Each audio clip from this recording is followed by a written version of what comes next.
Here are 5 scary stories that take place in Alaska. Stay around to hear the last one.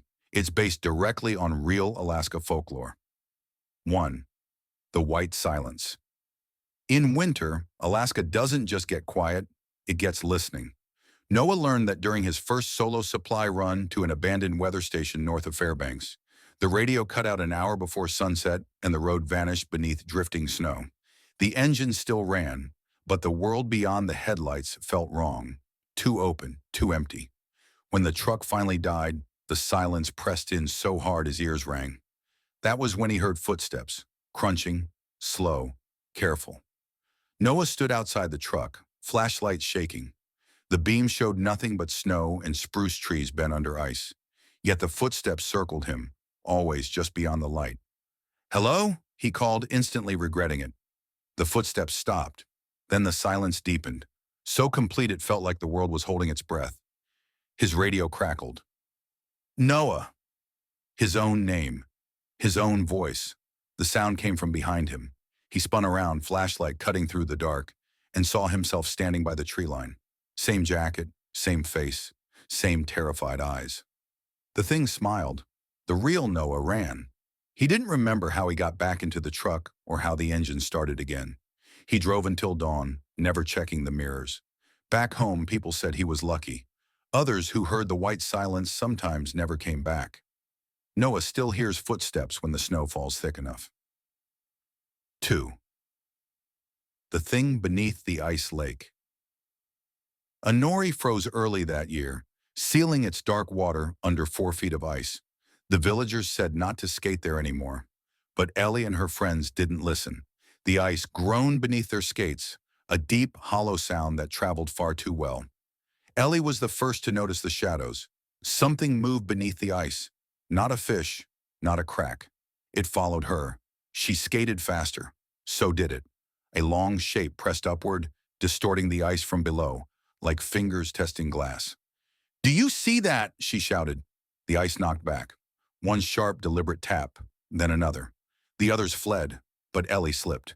The ice cracked in a spiderweb beneath her, freezing water spraying up. From below, a pale shape pressed close. Too big, too aware. A face stared up at her, human, smiling. Hands pounded from beneath, cracking the ice wider. Ellie crawled away just as the lake shattered behind her. The lake refroze by morning. Sometimes on clear days, people say you can see faces frozen far below the surface, waiting for the ice to thin again. 3. Northern Lights don't dance, people say the aurora dances. That's a lie. Evan worked nights at a remote research station. One night, the northern lights stretched across the sky, brighter than he'd ever seen. They twisted and bent unnaturally, forming sharp angles, not waves. His co-workers stood outside, staring upward. Too still. Evan called out. No response. The lights flickered, and something flickered inside them. Shapes, tall and thin, moving between the colors. The station lights went out. When they came back on, his coworkers were gone. Outside, the aurora pulsed brighter, lower, almost touching the ground. Evan locked himself inside until morning. Rescue teams found him days later, shaking and silent. At night, he still refuses to look at the sky. He knows now. The lights aren't dancing. They're watching. 4. The Last Cabin on the Dalton Highway Mile. 237 had no record of a cabin, yet there it stood, wooden, warm light glowing in the windows. Travelers who stopped there all said the same thing. The owner was friendly but wrong. He knew their names, their pasts, things they'd never told anyone. One man noticed there were no footprints in the snow around the cabin. Another realized the door always locked from the outside. When the cabin finally burned down, investigators found no bodies, just a journal. The last entry read, "Winter is long.